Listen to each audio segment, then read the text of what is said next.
ஆழ்ந்து கவனிக்க வேண்டும். இஸ்லாமிய பெருமக்களின் தம்பி ஹுமாயூன் எல்லாம் சொன்னார்கள். என்னுடைய அன்பு சொந்தங்கள் ஒன்றை அறிந்து கொள்ள வேண்டும். நாடு விடுதலை அடைகிறது.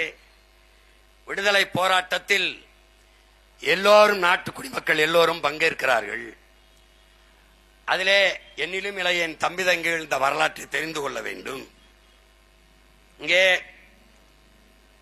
இந்த நாடு அடிமைப்பட்டு கிடக்கும் போது இந்த நாட்டிற்காக போராடிய மக்கள் இன்றைக்கு பாகிஸ்தானிலும் பங்களாதேஷிலும் இருக்கிறார்கள். முகமது அலி ஜின்னா அவர்கள் தலைமையில பெரும்பாலான மக்கள், இந்த நாட்டில் இவர்கள் வெறுக்கிற இஸ்லாமிய மக்கள், இஸ்லாமியர்களுக்கும் இந்த நாட்டிற்கும் என்ன சம்பந்தம் என்று கேட்கிற அந்த இஸ்லாமிய மக்கள் இந்த நாட்டை அடிமைப்பட்டு கிடக்கிற போது இந்த நாட்டின் விடுதலைக்கு போராடியார், சிறைப்பட்டார்கள், வதைப்பட்டார்கள், மிதிப்பட்டார்கள். அவர்களெல்லாம் இன்று பாகிஸ்தான், பங்களாதேஷிலே இந்த நாட்டின் விடுதலைக்கு ஒரு போராட்டத்தையும் செய்யாதவர்கள் பாரதிய ஜனதாவிலும் பாராளுமன்றத்திலும். இதுதான் வரலாறு.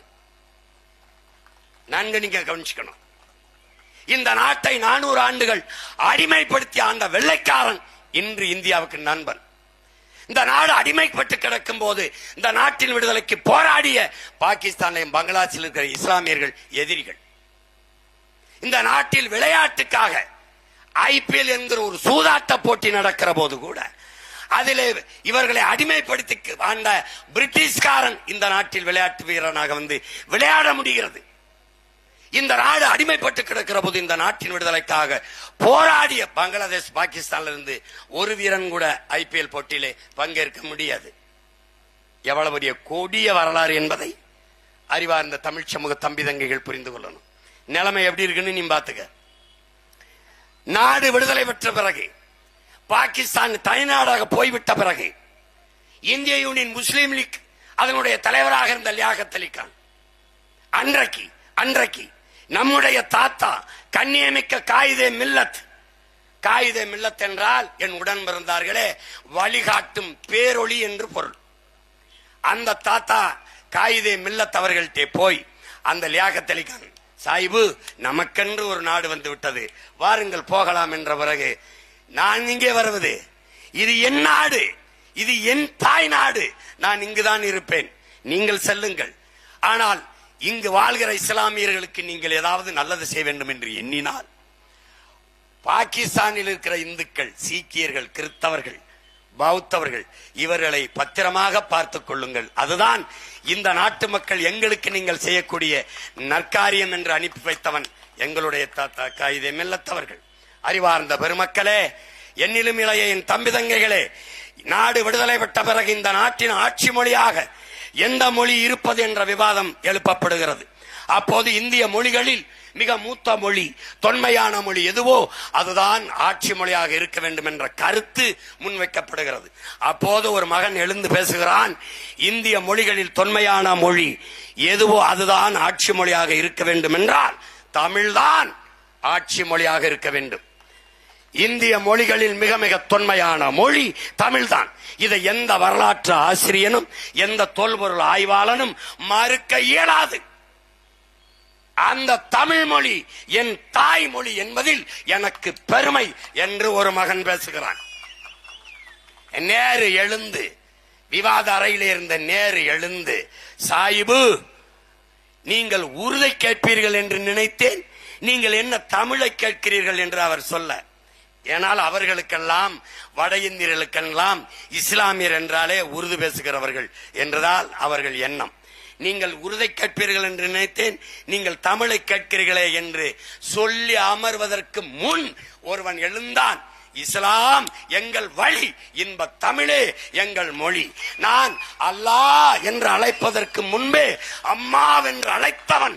ஆகையால் என் உயிர் தமிழ் மொழியே இந்நாட்டின் ஆட்சி மொழியாக இருக்க வேண்டும் என்று முழக்கத்தை முன்வைத்த என் தாத்தா காயிதே மில்லத் தமிழ் தேசியத்திற்கு பெரியாரா, தமிழ் முட்டாள்களின் பாசை, தமிழ் காட்டுமிராண்டி மொழி, தமிழ் சனியன், தமிழ் படித்தால் பிச்சை எடுக்க கூட முடியாது, தமிழ் சனியனை விட்டொழியுங்கள் என்று சொன்ன சனியன் இந்த நாட்டிற்கு பெரியாரா என்பதை அறிவார்ந்த தமிழ் சமூக மக்களே நீங்களே சிந்தித்து பாருங்கள்.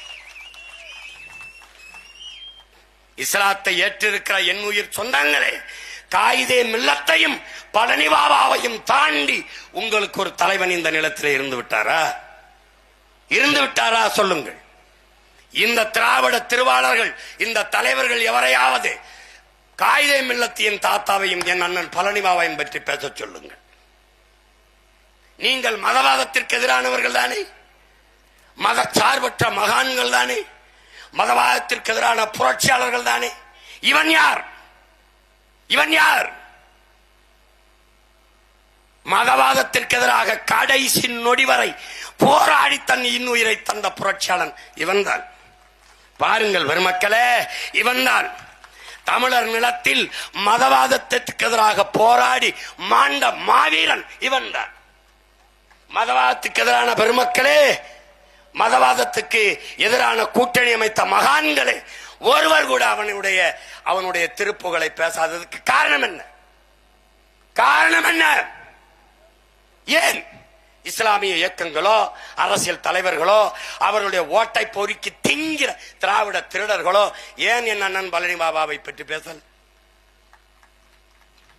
ஏன் பேச மாட்டா? ஏன் பேச மாட்டா? ஏன் பேச மாட்டா? என் தம்பி மாயின் சொன்னது அவன் தான் சொன்னான். அத்தா, நான் செத்தா என் மையத்து மேல திமுக கொடியை போட்டு புதைச்சிருன்னு சொன்னவன் அவன் தான். எங்களையும் போல அவனும் பைத்தியமா கொஞ்ச நாள் தெரிஞ்சான். அவரை ஒரு நாள் தெளிஞ்சான். நானும் ரொம்ப நாளா தெரிஞ்சேன். எங்க இங்க போற வர. அப்புறம் என்ன ஆயிடுச்சு? கடைசியா என்ன சொல்லிட்டான்? மையத்துக்கு மரணத்துக்கு கொஞ்சம் முன்னாடி என்ன பேசிட்டான்? எவனாவது மான தமிழ் மக்கள் எவனாவது திமுகவுக்கு ஓட்டு போடுவானான்னு கேட்டான். ஏன் கேட்டான்? மானமுள்ள தமிழன், அதனால கேட்டான். எல்லாரும் ஆட்டத்தை விட்டு வெளியேறிய பிறகும் அவன் உடன் பிறந்தார்கள் நிக்க காரணம் களத்திலே அதுதான். இவங்களை ஒழிக்காம இந்த நாட்டில நல்ல அரசியலும் இல்லை, நல்ல ஆட்சியும் இல்லை, என் மக்களுக்கு விடிவும் இல்லை, முடிவும் இல்லை, ஒண்ணும் இல்லை. அதுக்காக தான்டா நிக்கிறோம். இந்த மைக் இல்ல, ஒரு பைக் இல்ல, ஒரு செங்கல் இல்ல, எதை கொடுத்தாலும் நிப்பா சின்ன பண்ணி. ஏன்னா எங்களுக்கு சின்ன முக்கியம் இல்ல, நாங்க கொண்டிருக்கிற எண்ணம் தான் முக்கியம். அதான் நிக்கிறோம். நீ போட்டோவை தூக்கிட்டு 10 நாளா பேசிக்கிட்டு இருக்க. ஏன் போட்டாட்ட போய் நிக்கிற? உன்னால என்னை சமாளிக்க முடியல பாத்தியா? எப்படி பாத்தியா? நான் யாருன்னு தெரியுதா? என்னை பாரு, அவனை பாரு, என்னை பாரு. அவன் தொப்பியும் தாடியும் வச்சிருப்பான், அது ரெண்டு இல்லாம நான் நிப்பேன். என்ன அவன் கொஞ்சம் சிவப்பு, நான் கொஞ்சம் கருப்பு. 2 பேருக்கும் ஒரே ரத்தம் தான். என்ன ரத்தம்? தன்மானமிக்க தமிழ் ரத்தம். ஒரே ரத்தம். என் தாயும் அவள் தாயும் ஒரு தாய் தான். யாரு? தமிழ் தாய். எங்களுக்கு குருதியில ஓடுதுரா மானம், வீரம், அறம் எல்லாம் குருதியில ஓடுது. என்னை சமாளிக்க முடியல. என்னோட பேசுறவன், நான் பேசுறது பெரியார் பேசினதை பேசுறேன். நீ என்ன செய்யணும்? வீர மகன் அங்க உட்கார்ந்து பெரியார் அப்படிலாம் பேசல. சீமான் போய் சொல்றாரு, அதானே பேசணும். பிரபாகரனோட ஒரு நின்னது போய், டேய் பஞ்சாயத்து இங்க ஏடா பைத்தியக்கார பயல, நான் ஓ வீட்டுல கல்லறிஞ்சா நீ ஏன் வீட்டுல தாண்டா எரியணும்? நீ என்ன பக்கத்து வீட்டுக்கார மேல எறியற? அவர்கிட்ட ஏண்டா போய் சொல்லிடுற? நானாவது வெறுங்கையோட இருக்கேன், அவன் இடுப்புல பிஸ்டலோட இருக்கிறாப்ல. சும்மா இங்க பாரு, நாங்க ராணுவ பேரேடு, நீ தடி குச்சி வண்டி தள்ளாடிட்டு வந்துகிட்டு இருக்கியா? திராவிடம் தளர்ச்சி விடுகிற போது தமிழ் தேசியம் பேர் எழுச்சி உருகிறது. நீ சேட்டை செய்யக்கூடாது தம்பி. நீ வேறு கேட்பது, அவர் ஏங்க பிரபாகரன் முன்னுக்கு கொண்டு வர்றாரு அப்படின்னு. அவன் தானடா முன்னாடி நிப்பான். திராவிடத்தின் குறியீடு திருட்டு. திராவிடத்தின் குறியீடு பெரியார் என்றால் தமிழ் பேரினத்தின் பெருந்தலைவன், தமிழ் பேரினத்தின் பெருங்காவலன், தமிழ் தேசிய அரசியலின் அடையாளம், முகம், முகவரி,